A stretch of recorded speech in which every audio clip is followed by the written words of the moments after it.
Can I say to all the Real Madrid fans and all the Real Madrid media, were they a tukaya?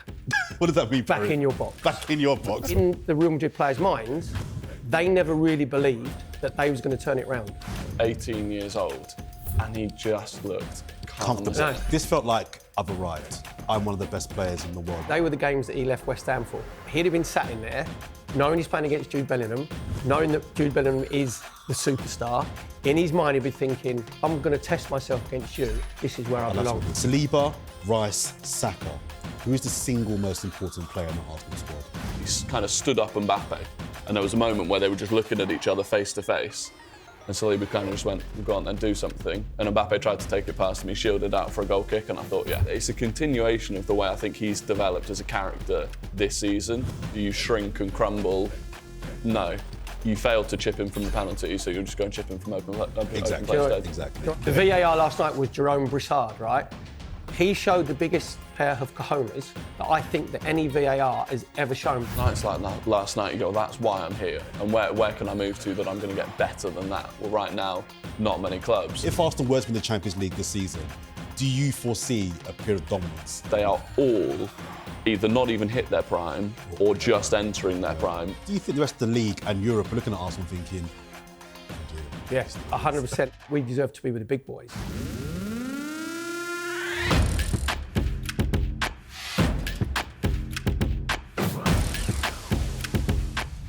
hello and welcome to Inside Gooners, talkSPORT show all about the mighty Arsenal FC. And what a show we have for you today. I'm Jordan Jarrett-Bryan. I'm delighted to say that joining me on today's panel is former Arsenal winger Perry Groves and broadcaster Rory Talks Football.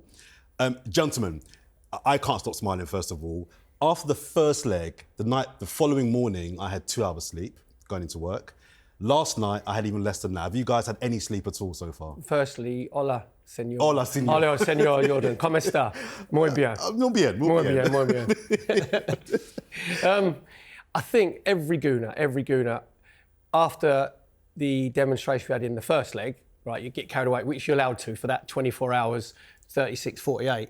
Then it gets to the weekend and after Brentford game, then the nerves start getting into your stomach round about Sunday night, Monday, because of like the Real Madrid, because of their reputation, whatever. I was trying to find reasons as a Gooner to get nervous. Yeah.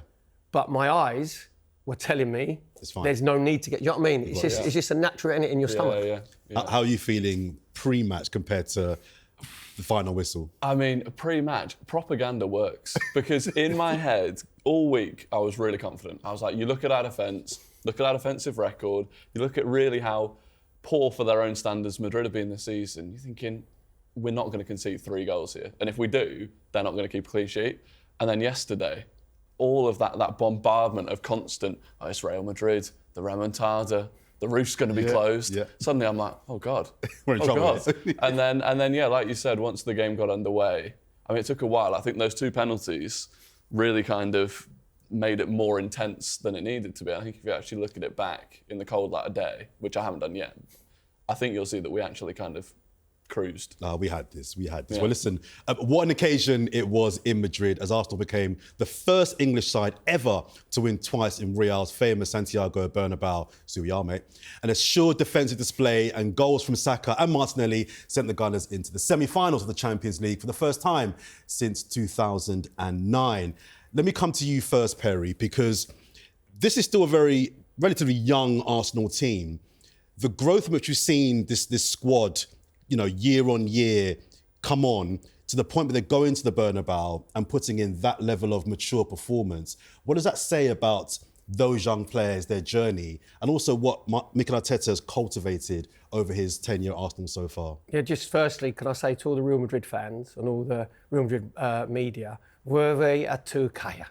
What does that mean, Back Perry? in your box. Back in your box, right? Because what you said there, I think the growth of this young Arsenal side, and let's not forget, and I was one of those maybe, when we heard that Gabriel had got injured, most Arsenal fans thought any chance we had of winning the Champions League has gone now because of how good their partnership with Saliba and him is. And we've got a midfield player playing as a centre forward. Again, you know, when Havertz got injured, most people thought, oh, we know that's that gone. And I've got to remind people that I don't think that Bukayo Saka had an hamstring operation. I think he's been in some retreat in Thailand somewhere, just chilling, just relaxing, having a little swim in the morning, a bit of yoga. Do you know what I mean? So because I know we've eased him, but he's come back in. Normally, for that bad an injury, trust me, I've struggled. I've got hamstrings and Jimmy Cranky. They're about that long, right? When you come back from your confidence, you have to get the confidence back in your body first. I mean, Michael Owen has been well documented saying that he was never the same again after he had a bad hamstring injury. For him to come back and play at the level that he's played and gone straight in and gone, actually, you don't look like you've been away. You look like prime Bukayo Saka is incredible. And I think psychologically and elite sport, you love your boxing, like elite sport, a lot of it is in your head and in your mind. I think the performance in the first leg, especially in the second half, where we came out, went on the front foot and totally dominated them. I think in the Real Madrid players' minds, they never really believed that they was going to turn it round. You can say, all the propaganda you said there, didn't you? All the propaganda was coming or whatever. When you're looking at the game, they didn't really believe it. When you're playing, I was played against teams. You can tell. When you're playing, and even as Arsenal players would have felt, you don't believe. You don't want it. You're psychologically, you're not believing this. Yeah. And what happens is you can see our growth of team in the second half of the first leg. Like, wow, we're with the big boys here. Even when we talk about all the individual incidents, even then, we didn't blink once. No matter what happened, it doesn't matter when Saka missed a penalty. All Gooners are thinking, oh, here comes the onslaught. The wave's going to turn. When Saliba gives a goal away, you think, right, here we come, it's going to be... The Madrid players didn't actually believe it. And Jude Bellingham was running round, frustrated. He was so frustrated. He was. You could just tell in his eyes. I thought red was coming. I could see him losing his head because he was really getting frustrated. But let me ask you, Rory, because all the talk before the game was, how will Arsenal approach this second leg? What's the best way? Should they, defend their 3-goal lead? Should they try and score an early goal and kill the tie? What did you make of how they approached it? And the first 15 minutes in particular, there was a disallowed goal that was clearly offside. There was a penalty. What did you make of how Arsenal went into that match last night? Yeah, I think we went into it with an element of, I think Arteta said before the game, we're focused on beating them. We're focused on bettering them at the key parts of the game. And a lot of people thought we would just go and, sit in this horrific low block, a bit like we did in the second half at Man City earlier in the season. But Arteta loves control. He craves control. Freak. Absolutely. And you can't control the game if you're sat in your own box and they've got the ball on the edge of it. You control it when you've got the ball and when you've got them in their own half. And we did that to a large extent in the opening 15 minutes. And I think that was the key thing. Obviously, had we taken that penalty chance, which was probably a soft penalty anyway, had we taken it, that would have probably killed the game early on. But the reality was, we kind of just turned up with the confidence that we knew we could beat them because we know we're better than them. We're a better coached team, more well-drilled team.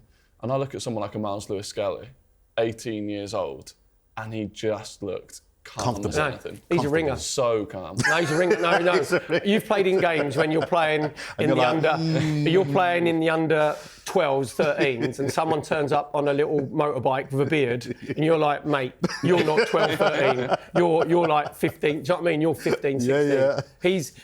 And I loved afterwards, obviously you have to be, but he said when he went out, because he's a player. If you've never played at the Bernabeu in front of that, partisan crowd, it's a test for you. And he said he was out before, he had his phone, and I think he's probably talked to his mum, you know what I mean, and saying, I'm in the Bernabeu. And he was like absorbing it all, going, this is where I want to be. Yep. Let's stick on him then, because the trajectory of his season has been insane. Making his first appearance was a sub-appearance, then his first Premier League start, then a Champions League sub-appearance, then a Champions League start, then an England call-up, then an England debut goal, and now he's bossing it at the Bernabeu against, the most glamorous team on the planet. What do you attribute that to? This isn't just a talented left-back. This is a guy that's got more than just footballing ability. Yeah, I mean, fundamentally, his talent is at the level where he can walk into an Arsenal side and hold his own, more than hold his own, but it's the mentality. It's the mentality of every challenge, every new experience. It's not like I just want to get the job done, make no mistakes and get out of there. He's calling it on. He's like, let's do this. I'm meant to be here. Yeah. He takes risks on the ball and he might lose it a couple of times, but it's worth it for the times that he doesn't and he carries us forward. And I just think the sky is the absolute limit for him, because every single challenge he's had this season, he's not just stepped up to it, he's actually just run straight through it. Is there any reason to believe that he shouldn't be the left back starting for Arsenal next season? He's not a left back. He's not a left back. No, he starts in the midfield, yeah. He's a midfield player. So what happens, and this comes from Hale End all the way through their development, because they were known with Nwaneri, and again, going back to Bukayo Saka.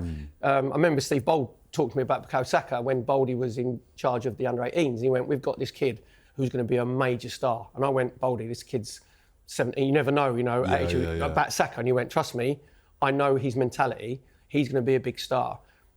In the academy, they'd have known this about Lewis Skelly and Nwaneri.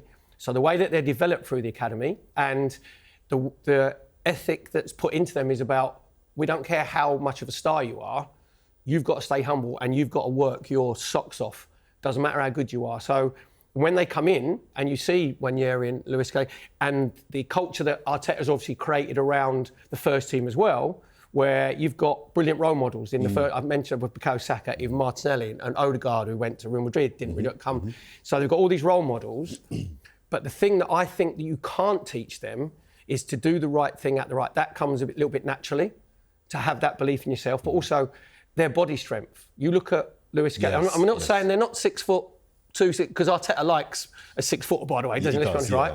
But if you look at Nwaneri and Bukayo Saka and Lewis Skelly in their body strength, they know how to use them. And what they do is, especially Lewis Skelly, there was an incident in the second half where he picked the ball up on the edge of our 18-yard box and he had his back to goal. And what he does is, he's aware of players coming, but what he does is his body goes that way first. So what he does is he leans into the player who's trying to close him down and he bumps the player off. And what happens, as you bump the player off, then you can spin. Then he went about, 60, 70 yards up. But because they know how to use their body really well, again, that's something you can sort of show someone how to do it. But that has to come as a football insight. That has to come naturally, trust me, because they're probably about 5'10-ish, aren't they? Lewis Skelly and Nwaneri. So for them to be able to bump people off at their age, that is, coaching, but you have to take that in yourself. That to be natural. So, and it's the environment that's created around them as well. Let's talk about Declan Rice, because over the 2 games, he got the man of the match in both legs, Rory. It felt to me like, I've always been a fan of Declan Rice. I think we all, as Arsenal fans, know what he can do. This felt like I've arrived. I'm not just one of the best players in the Premier League. This felt like, no, on the world stage, I'm going to show you I'm one of the best players in the world. What did you make of his 2 man of the match performances, but in particular, last night? Yeah, unbelievable. Obviously, last week we saw the 2 goals, which capped off just an unbelievable performance. But yesterday it was all about the control. It was all about just relentless running, the work rate. He reads the game so well. So good. And when you can stifle attack after attack in the way that he does, and then the tackle, last-ditch tackle on Bellingham as an example, he's got that. It's just to have that in the centre of the park, the leadership, the experience that he's got. And he's been a big game player since he arrived. Even last season in the biggest games, he would step up. And it's such a massive thing for us to have. The control that you get, again, we say Arteta loves the control you get because of Declan Rice, massive. Do you know what his word? They were the games that he left West Ham for. That's why he came to us, because he wanted to be in the Bernabeu when you're going to be tested. And trust me, as a player, he'd have been sat in there, knowing he's playing against Jude Bellingham, knowing that Jude Bellingham is the superstar. In his mind, he'd be thinking, right, okay, I'm going to test myself against you, and I want to dominate you. Yeah. And there's this thing as well. I know he's sort of playing. He's probably playing the holding midfield, with, when obviously his party's suspended, so he might have to drop in for that one game. But playing as the 8 where he breaks through, and people said he's had that to his game. I've seen him do that for West Ham. But when he did it for West Ham, as he was breaking through, he'd be the furthest person forward. He'd look to go and pass it to someone, and he'd think, no one there. Actually, I've got no one to pass it to. So what? And again, people forget, first pre-season that he had, he said that he struggled. He said that he struggled for that 2 or 3 weeks with the information, because it is controlled. Sometimes we can be formulaic, let's be honest, we can be a little bit, passed by numbers sort of thing. Yeah. But he said he sat down with Arteta, and Arteta simplified. He said, no, Declan, this is what, you're trying to take with this information in. And any new job you go to, when you first go to any job, your mind is, for the first 2 or 3 weeks, you think, oh my God, am I going to take all this in? And then you settle yourself down, and he's gone into that leadership qualities as well, and you can tell, you look at him, he's actually he's enjoying himself. He is. Do you know what I mean? You look at it last night and you just think, he is like 6'3", and he is, but as an athlete, he's actually thinking, this is where I belong.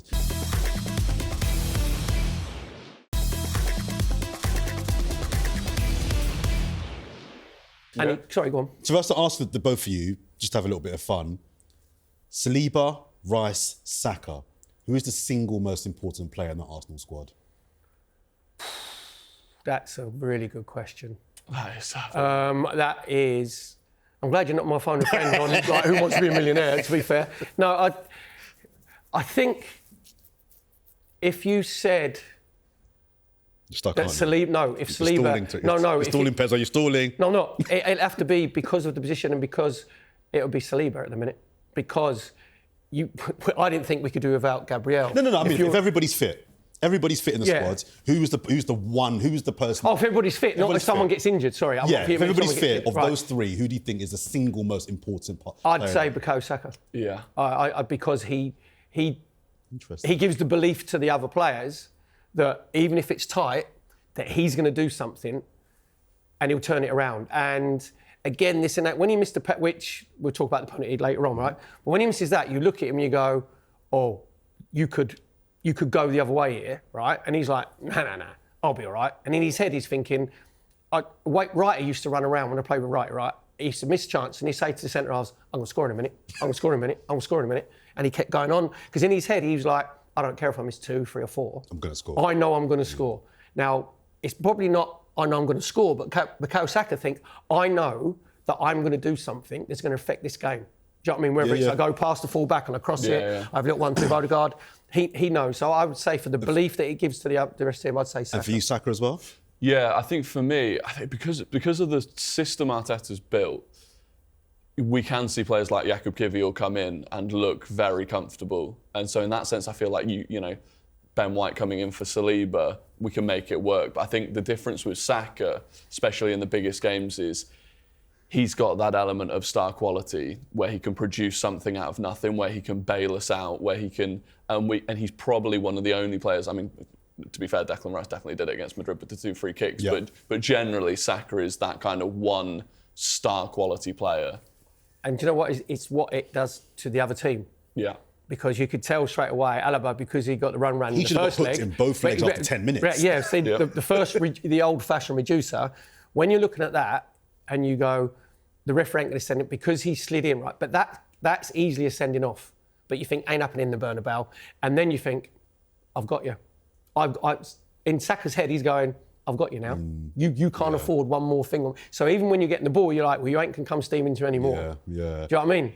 Let's go to the penalties now, Rory. Let's start with the one that Saka missed.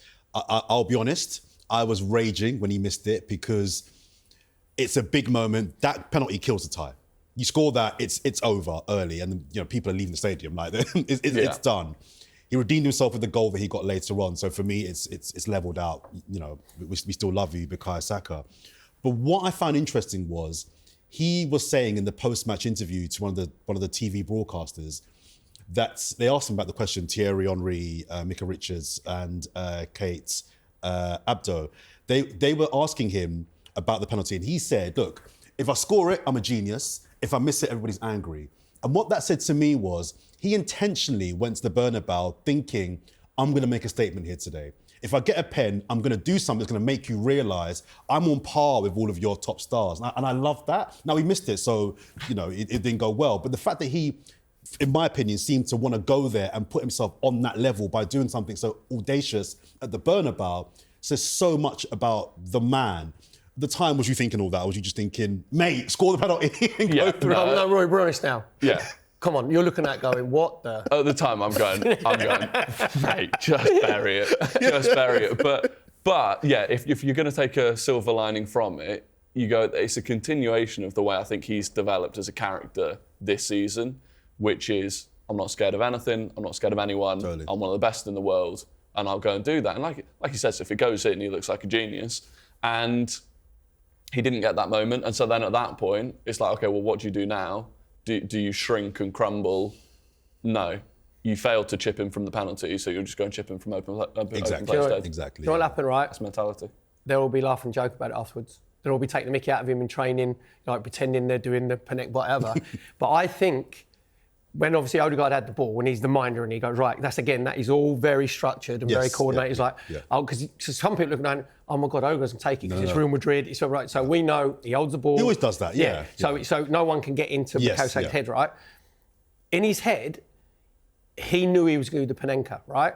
But I think if you look at his technique as he does it, if you're doing the Panenka, it has to go down the middle, straight. Yeah. And as he did it, he went to clip it. Now instead of clipping it with the top of his foot and he actually side-footed it, clipped it. And as he's opened his foot out, that's why it's gone to the right-hand side. So I think maybe even halfway through, he's gone bash and he's fought. And then he knows as soon as he hits it that Courtois is going to save it because he knows it's going in that direction. Let's be honest, every Arsenal fan was, what are you doing? Trying to be too clever. Yeah. Don't be too clever. Just do what you normally do. Either smash it low in the corner, do you know what I mean? Or put a bit of pace on it. Good night. And then you're looking at it and you're going, this is a big test. This is a big test because he knows if it does go the other way, even in the game, you're thinking about, remember Dave Seaman for England when he got chipped for the Brazilian free kick, remember from the halfway line? And he, in the World Cup. Ronaldinho, right? Yeah. And everybody says goalkeepers put that out of their mind, don't they? Like, Dave Seaman said throughout that whole game, on his head, he was thinking about that and thinking about the welcome he was going to get when he got back off the plane, what the papers would say. So, and he's elite level goalkeeper. Yeah. So they're human beings. So I don't believe any player that goes, no, I put it out of my mind. I just blanked it. But he would have gone in his head, I've got to do something here. Yeah. I mean, he wouldn't have put. It's impossible to put that out of your mind. You just want to go, I'll just forget about that because you're human. It's going to play. But it's how you use that. And he used it as an inspiration rather than detrimental to his performance, which is, again.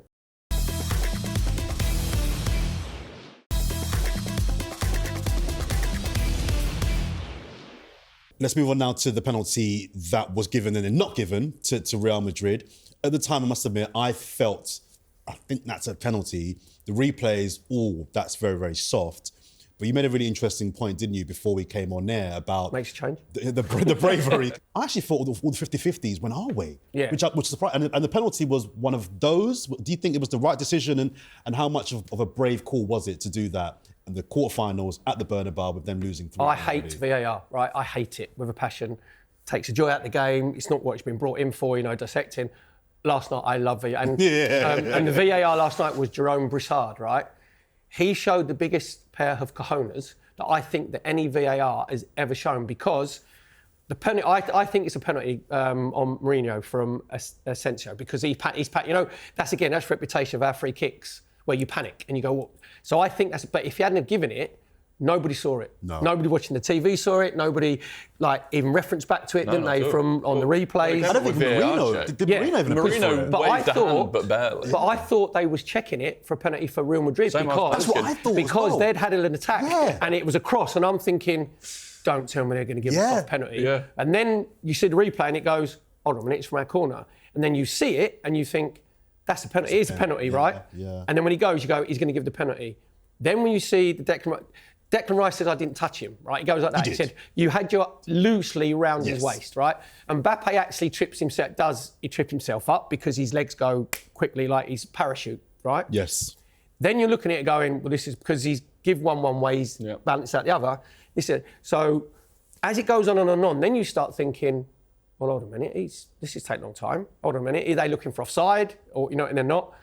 And this Jarrett-Bryan, who's the VAR, for him to say, and that's all, thing is, I just want it now to get to VAR, where any big decision, whether it's a sending off or a penalty, automatically the referee has to go and look at the monitor and see different angles, because you're going to see different angles, rather than be told to go and look at the monitor. Because if you're being told, in your head, you're thinking, I've missed something. So you think any penalty that's given, any penalty, any sending off, that is protocol. You have to go, because it's not the VAR saying you've missed something here. Do you know what I mean? It's like, this is what we do. Yep. I'll go and have a look at it. and then I can see different angles that I might not have seen or may have seen. So then for this Jerome Broussard to go, I think you better come and have a look. And for him to go and have a look, and I think the referee in his head, I still think he wanted to give the penalty. But I think he knows, obviously, when they're looking at VAR, someone else has said, by the way. And football, everybody who knows football, that is not a penalty. But that's never stopped them from being overturned, is it? Well, you looked at it and did you not think, well, they're not going to overturn it because it's not clear and obvious? Well, the thing is, Declan Rice doesn't impede him. He doesn't stop Mbappe moving anywhere. He's just kind of got his arms around him, right? I think it's the way Mbappe kind of flipped his shoulder over the other way to really... Yeah. But I think he oversold it. I actually think that made it look too ridiculous. But like you said, I think the VAR had big, cojones to overturn it. Roy, stick with you. Someone that I didn't think... All the attention on the first leg went on to Declan Rice for obvious reasons. I thought Partey was an absolute beast. Lewis Skelly was amazing. Marino got a brilliant goal. Someone that didn't get any attention that I thought was brilliant, and I thought he was brilliant bar a mistake in this leg, was Saliba. And the reason why I think we should just spend a minute on Saliba is because you've got to think he's not got his buddy next to him. He's got Mbappe, Bellingham, Rodrigo, Vinicius Junior, the best players in the world coming at him. He's got to not only be on point for his game, he's got to try and, to some degree, baby's probably a bit harsh, but he's got to nurture Kivior through the game as well. And I was just so upset that he made that error because I thought apart from that error of the 2 games, he was flawless. And again, a bit like with Declan Rice, it again felt like to me like Saliba had arrived. Like, I'm the guy. Without my buddy next to me, with the best players in the world coming at me, in their backyard, I'm the guy here. What did you make of his performance? Yeah, I mean, like you said, across both legs, he had to step up and be the leader of that back line, did it. I think if there's probably a moment in the game that encapsulated him over the whole tie. In the first half, inside the box, he kind of stood up Mbappe. And there was a moment where they were just looking at each other face to face. And Saliba kind of just went, well, go on then, do something. And Mbappe tried to take it past him. He shielded out for a goal kick. And I thought, that's, he's got this. That's him. And like you said, the mistake, I think he was showing Real Madrid, wow, look, I've got a big mistake in me, so stay away. I'm not interested. Get it out. Get it out. No, get it out. Get the big mistake out of that in that game. Do you know what I mean? Get it out in that game. Yeah. But there's 2 things there. He's not got himself side on, which you should, when you're getting the ball from the goalkeeper, you should be side on basically, so you can see what's coming from your right hand side, which he didn't. He squared himself off. But also as well, David Raya, there should be now, by the way, when we score and if we're away from home, for the next 5, 8, 10 minutes, we ain't trying to play out from the back because we're not going to try and give them the impetus to come and close us down. So there's a bit of game, I think there's a bit of game management. I'm not saying it's David Raya's fault, but it's like, lads, can we just ping it into Marino for next? Which, other than that, we managed the game brilliantly because we did go long. We did go into Marino. We get the goal from, the second goal from the flick on. Do you know what I mean? So, so it's like manage the game a bit better. But the stand-up moment, I thought there was another one after that, actually. I thought when he shielded the ball out of play, then he stepped across him. But there was another one after he'd made the mistake when Mbappe gets it and he actually goes and closes him down and he just gets his foot in. He just times his tackle. Yeah. And then you're looking at it, you're going, oh, don't tell me he's mistimed that. And you look at it from another angle, you think, no, you've timed it perfectly. Again, that's a statement going, I'm not bothered about the mistake. That's not going to be in my head. I'm just going to put that to one side and we're going to play. But I thought if you look, you're going to the Bernabeu and everybody, Odegaard probably still like scratching for his best, do you know what I mean, his best form, but he's working brilliantly off the ball. When you go in any away game, you have to have right through your spine, everybody 8 or 9. If you look, David Raya, he's calm and collected. 10. Saliba was the same. Kivior was probably a 9. Right. Partey and Declan Rice, 9s. Amazing. Marino, 9s, because we haven't mentioned about his 2 passes. We mentioned Saka's brilliant goal. That's an Odegaard pass. When he drops in. I was saying earlier on, I was battering Marino in both games because up until in the first leg, he had the double save from Courtois at the Emirates. I thought it was anonymous, and then he gets a beautiful goal. Similar last night, I thought the first half he was doing a lot of hard work. They're closing but down. I was really disappointed with his hold-up play. I'm not looking for him to be Mbappe or prime Van Nistelrooy, but just hold the ball up. I thought it was poor, but then in the second half he shuts me up and gets 2 assists. So even when I'm criticising him, he does stuff that really impacts the game. But also, before this pass, he gets the flick on before when we got wrong. He gets the flick on for Saka. Then we build Took up 2 defenders as well. Then we build up, and then he goes into his centre forward position. Then we build up through Rice and Odegaard. You know, again, that's us how we play. Yeah. And then Saka drifts in.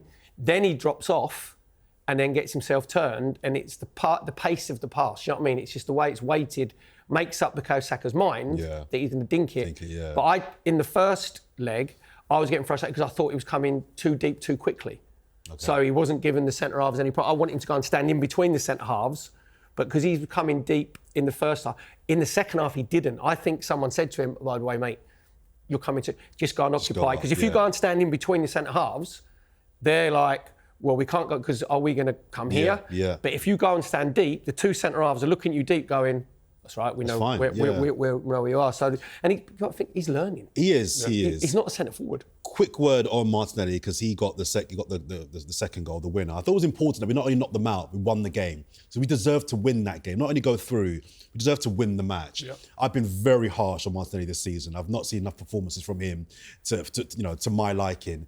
But yesterday, defensively, he was brilliant. But he was a threat on the outlet as well. And to get that final goal, it felt like a Torres, the new camp kind of moment. I don't know if you guys kind of thought it was a similar kind of, this is the crowning moment for our match. What do you think of his performance and how much of a weapon will he be kind of going forward against PSG in the next? Yeah, I mean, I think since he came back from that most recent injury, the hamstring injury, I think he's looked improved. I think he's looked more confident. There was that little nutmeg on Endrick. He's playing with a bit of flair. And yeah, like the defensive work, we know he does it. He always does it. He's a relentless runner. That's brilliant. What I loved about the goal was how hungry he was. There's one angle you see, the second Marino gets the ball, Martinelli is gone. And you think it's the 93rd minute, we've won the tie. But he's thinking, I'm getting my Bernabeu goal. I'm having my moment. And he gets it, and it's a brilliant finish. And the goal reminded me of like 22, 23, first half of that season where we get the space in behind, kind of that classic Martinelli finish we'd used to see. And hopefully that's a big moment for him going into the PSG tie of, Do you know what he started doing? Because when we play, obviously, Saka on the right, he's left-footed, Martinelli on the left, right-footed. Saka has got added to his game that he goes on the outside. Both sides, He goes. Yeah. Martinelli, when he frustrates everybody, he was coming in, and it gets all congested. Again, you can tell that he's gone 1v1s with the coach against a fullback, and they've gone, you've got to go on the outside. Now, you think now he's added going on the outside to his game. Because even if you go on the outside and you don't cross it properly left foot, it doesn't matter because you're putting the doubt in the fullback's mind that you can go inside or outside. So Trossard is brilliant at it when he plays on that side where he just gets it and he crosses it. Yeah. Martinelli started doing that. He started going, and what's happened is because he started going outside, now he's getting more space on the inside where then he can play his little 1-2s. And then Roy's right, in that game, you're in the 92nd minute, right? And he's full of energy, he's fit. He'd have looked around at the body language and he'd have been thinking, if I get on my, I'm going to score here. To make the run, he's run from that distance because he goes, I'm quicker than all you who's at the back. Yeah. If he plays the right pass, I'm gone. He sees the space. Yeah. And then what he did brilliantly, because it was a straight pass where he's run diagonally, then he has to take his touch inside, and he just takes his second touch inside. He just takes it. And that then opens his angle out to bend it. So the whole thing was like brilliantly crafted. But yeah, he's added. And the other thing, I'm being really, really picky here. If we're getting a little bit laboured, I want to see Saka and Martinelli swap a little bit, like after 15, 20 minutes. You know what I mean? Just go 5 minutes, give the full-back a bit different. Different to think about. Yeah, and then swap back. You know what I mean? Just swap back in. But it's small. Let's look forward now. Something that I've been concerned about is, I say concerned, with a small c, the contracts of Saliba and Saka in particular. They've got 2 years left from this summer. And as Arsenal fans, we've been here before where players have gone into their last couple of years. And it feels like, well, we're told in football, 2 years to go is a time where you have a sell or sign, right? You don't want to go into the last year because then it's all a bit tetchy. How important do you think last night would have been for the likes of Saka and Saliba in this summer, the club sitting them down and saying, we want to give you an extension, give us another 5-6 years here? Or do you think they will still wait to see if you win the Champions League before committing their long-term future to the football club? So I'm a little bit, like I say, small c concerned. Yeah, I'm not overly concerned. I think nights like last night, you go, that's why I'm here. And where can I move to that I'm going to get better than that? Well, right now, not many clubs. I think we've left ourselves, people talk about how much we've spent recently or maybe last summer not spending much. I think we've planned knowing that big contracts were coming up for these key players. And so I'm fairly confident that we'll get them signed up this summer. And I think, you look at a Saliba, he's a right centre-back. Real Madrid, as an example, have just signed Asensio up to a massive bumper deal. I think you'd be looking at it going, I don't need to move. I can win everything here. Saka the same. Obviously, Saka's got the Hale End history, and I think it would take something incredible for him to move. And so now it's just dealing with agents and all that side of the game, which is not enjoyable. But yeah, I think last night, what player would want to leave the current version of our team? I think your point there about where do they go is key. Because when you think about it, if you're Bukayo Saka and you're William Saliba, all right, Madrid can afford to buy those players, but for Saka, they've got Mbappe and Vinicius Junior, so you're not going to get in there. Barca, they've got a couple of tasty wingers themselves. Yeah. Another Premier League side, does Saka go to another Premier League team? Probably not. No. Bayern Munich? Maybe, probably not. So it's a fair point that you're looking at the landscape thinking, where do you go? But I just wonder, Perry, if these guys want to win, and unless Arsenal win something soon, I'm just concerned about whether these guys...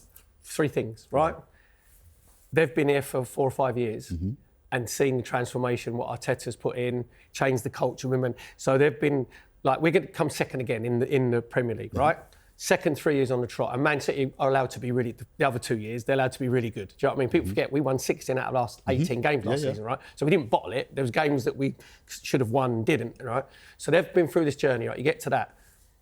If we win something, they're 100%. If we win the Champions League this season, 100% they'll sign, right? But even if we don't, with Andrea Berta coming in, which I think is a big statement, on that sort of sport director side, because he's not coming if he doesn't think that we've got money to spend, big money. And if I was advising those players, I would say, right, if Arsenal go big and go and get the centre forward that we need, whether hopefully, looks like Newcastle, unfortunately, they come in the Champions League. So I was hoping they come 6th or 7th. So Isak comes, So whether it's Gyökeres, whether it's Sesko, it is. They'll be looking at going, right, you've got to show me your intent. Because Arsenal fans, we know we're that position from arguably winning the first Premier League, and then with the young team that we have, you could go on, once you win that first one, you could go and win 2 out of 3 or 3 out of 4. So I think it's, all different ones, but I think the big thing is they'll be looking at going, right, you prove to us who you're going to sign and where we're going to, the players, Zubimendi, the level, because we ain't now in the summer transfer, they're going to sign players that are going to improve the squad. You're signing players now that are going to improve the first 11, which then improves the squad because you've got that level of players there already. Do you know what I mean? So there's all different mitigating circumstances, but I'm 90. I'm not as concerned with your little... I am a warrior, to be fair. Well, but just, Jordan, not be fun. Just enjoy the next couple of days. No, you're right. You're right.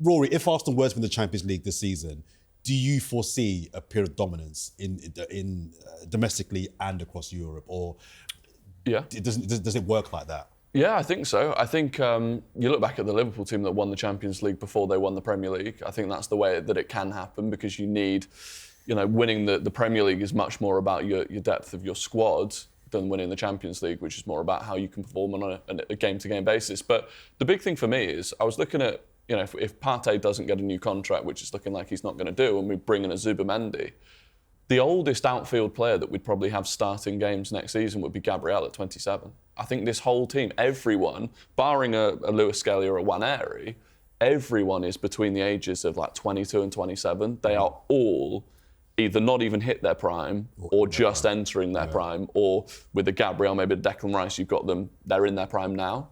That is perfectly set up. You then bring in the youngsters, Lewis Skelly, Waneri, Max Dowman coming through, a couple of additional signings. Yeah, you're looking at a team that for the next 3-4 years is absolutely prime. And on that point, I don't know how important it is, but do you think the rest of the league and Europe are looking at Arsenal thinking, oh dear. Yeah. Do you think other teams are thinking, if this goes where we think it's going to go, this team could be a problem for the next 3 or 4 years? 100%. But you have to do, and I know there's some Arsenal fans got a little bit the ump with Steve McManaman because after the game he had his Real Madrid Liverpool head on as well. When everybody's saying what a brilliant performance, but on a football sense of it, he's right what he says. We were outstanding. Those 2 games is a statement, is a marker. We haven't just, because I was like you, when it was 1-1, right, and most people thinking, if Real Madrid score, it don't matter. So I'm going, no, we can't. We've got to not lose this game. Then the icing on the cake is you win it. Yeah. To go like that, then everybody else around, and when you're planning it, thinks these group of players now believe that they are that good, and that they're going to go and actually impose themselves on whoever. I know we've got PSG, which is like a different kettle of fish, but this group of players has that little innate belief, and I think it does. People looked at it last night and gone, wow, that was, because there's always boxes you have to tick in there. Okay, yeah, you've been brilliant at home against them, right. Now you're going to the Bernabeu, right? You've ticked that one. So basically, well, we don't fear anybody now. If we can do that, and that will run through. Honestly, that run, but they have to win the first one. Everybody says it is. Yeah. That's the hardest one to win, is the first one, because once you've done it, then you get yourself in situations where you think, oh no, we've come through this. Yeah. We're right. Like Man City over that period of time, they were little state, in the season where they weren't playing well, and they'd look around everybody else on the team and go, no, we're all right, because he's Liverpool. At the moment, Mo Salah gets out of trouble. Do you know what I mean? Yeah. And now our players will be exactly the same. Let's look forward now, Rory. 2 games in the Premier League before we have that PSG match, Ipswich and Crystal Palace. If you're Arteta, how do you play this? Because the fine balance of, you don't want to get any more injuries. Jorginho was discussing earlier on, he's out for the season now as well. Partey's going to miss the first leg of that semi-final. Any more injuries, I mean, are bang in trouble. But equally, you don't want to rest all your top players and go into that game cold. How do you play these next 2 Premier League games? Yeah, it is tough. It's tough to know what to do. I think we probably only need like 5 or 6 more points to guarantee top 5, which it is now for Champions League. You want to come second, if whatever. The point is, the Champions League is by far and away the most important thing to focus on now. There's only so much rotation you can make because of players that are missing. I'd love to rest William Saliba. Then you bring in a Ben White, but it looks like we can only really get Ben White kind of ready for the Champions League games. I think he's still carrying something. I think you bring in Zinchenko into midfield, you bring in Tierney at left back. You make all of those changes that you can make. That should be good enough to beat an Ipswich. I think when we play Palace midweek next week, they've got that FA Cup game 3 days later, which is by far their biggest game. So I think that's going to be a weird game where neither of us no one cares. It could be. I'm the other way. I know that Arteta believes that you have to have a rhythm. Do you know what I mean? Like with Declan Rice, he needs to play and have rhythm. Saka the same. I think he overplayed him in some games, got to be honest, when he didn't need to play. Some of the Champions League games towards the end, some of the Carabao Cup. But Saka needs managing, without any shadow of a doubt. Yeah. So if it was me, I would go full I wouldn't play Saliba, I wouldn't play Saka, I wouldn't play Declan Rice. On Sunday, I think, is Ipswich, isn't it? Yeah, Sunday. Yes. Yeah. Then you said about Palace. Then it might be, I'll tell you what though, we need a bit of a run out on the Palace game. And what Rory says is a brilliant point. Palace ain't going to be full at it because they've got bigger fish to fry, right? Yeah. So then you go, I'll tell you what we do is, I'll play Declan Rice for an hour against Palace. I'll play Saka maybe for an hour, maybe Seaver and go, you need some game legs. But our season is on, if we can, I know we're getting a 3 games. Yeah. That's our season. Let's finish now, guys, looking at that Paris Saint-Germain game, Rory, because it's a big game. Paris looked good. I know they had a bit of a wobble against Villa in the second leg in the second half. I think Villa Park can do that to you. Is this the dream matchup? So of all the 3 teams left, I know the draw was done a while ago, are they the team that you would have picked of the 3 if you could have chosen in a semi-final 2-legged contest? Yeah, I think the matchup suits us relatively well. I think the fact that we've beaten them this season is just a mental advantage. I know people say, well, they've improved. PSG, yeah. I think we've improved since then as well, in fairness. So Inter we lost to away, they're just a difficult team to play against because they are a really well-coached and well-drilled team as well. And then Barca just have that quality. But no, I think PSG is a good matchup for us. I think the midfield battle is key. And I think you saw it with the Villa game. Villa packed out the midfield with physical players. Because as good as Vitinha, João Neves and Fabian Ruiz are, technically, they do lack a bit of physicality. Agree. And you look at where we beat Real Madrid, one of the big things that beat Real Madrid was, Miles Skelly moving into midfield alongside Declan Rice or Thomas Partey. Unfortunately, he'll be missing the first leg. But yeah, I think it's a good matchup. And as long as we can deal with those tricky wingers. They're saying boxing styles make fights. I think this is a better matchup than Arsenal-Real Madrid. Because I agree, I don't think PSG are going to be physically at it. They're technically just insanely good. pace for days.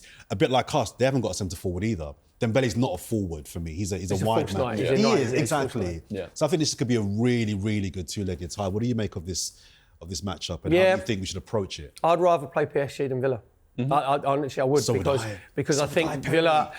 Because right Unai off you. Emery Can't say. Unai Emery in Europe, we know how good he is. Drop me out of that one. No, in Europe, we know how good Unai That's what I mean. Yeah, I don't want to play with we don't Europe. know. But what'll happen is, you mentioned about PSG, and if you looked at the Villa game, when they're out of possession, they leave 2 free up front. They have the 2 wide players go stand right on the touchline where the halfway line meets it, and sometimes they have one in or he comes deep. So what they're saying is, and Villa push their 2 fullbacks on, right? We ain't going to defend like that. We won't. We will sit right. We're going to sit because we know that you're going to put those out wide. And I know, you give me a flashback, the Inter Milan game, right, which we lost, right? We were brilliant. In the second half, we were brilliant in that game.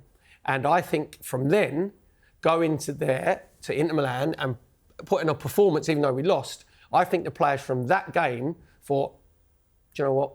We're here. We deserve to be with the big boys. So there's all these psychological things. I know we beat PSG and they've moved on. We've moved on. Yeah, we're a far better team than what we were against PSG, even without our first choice centre half, even without our centre forward. So we just enjoy it. It's 2 weeks' time. Do you know what I mean? I'm like, no, I'm gonna wait. We're still basking in the glory. Yeah, exactly. Last night. Not get carried away. As Arsenal fans. But because, let's be honest, we're all in the media, right? Yeah. And I know people say, we got to persecute. There's not. If we had have lost last night, we would have got absolutely slaughtered in the media today. Like, bottle jobs, you can't go there, you're not at level. So there's a bit of a wry smile from all Gooners going, not only the performance is like, We actually beat them. You beat them, and everybody else can just calm down a little bit. relax. But it's coming. Do you know what I mean? The PSG, because of the forwards they have. But I look at us and I just think, would you want to play against us? Out of the 4 teams left, the other 3 teams, would they want to play against us? Yeah, it's a fair question. And I don't think they would. I think PSG would far rather have played against Real Madrid. I think they'd have been looking at going to have Real Madrid go through. I think 3 of the 5 goals that PSG scored against Villa were their fullbacks. Nuno Mendes across the tie, and Nuno Mendes got 2, Hakim got 1. And I'm like, looking at that going, well, if that's one of your biggest threats, which it actually is, you're either going to be threatening us with that, which means you're leaving Saka, Martinelli. If Hakimi and Nuno Mendes are in the box, our box, that's leaving us space. Or you're not committing to doing that because we've got those threats, and then they've lost one of their biggest threats. So, I think it's, for all the talk of all us looking at PSG, I think PSG looking at Arsenal are going to be going, Listen. Also, our wide players track back. and those don't. Yeah, they don't Our cheat. wide, if They you don't look, cheat, remember last night, where was Bukayo Saka? Yeah. In the 87th minute, Yeah. in Double our own up, box. Come on. So our wide players do that. Listen, that's all we've got time for on this celebratory edition of Inside Gooners. We're off to get our bags packed for Paris. A big thank you to Perry Groves and Rory Talks Football. We'll see you next time.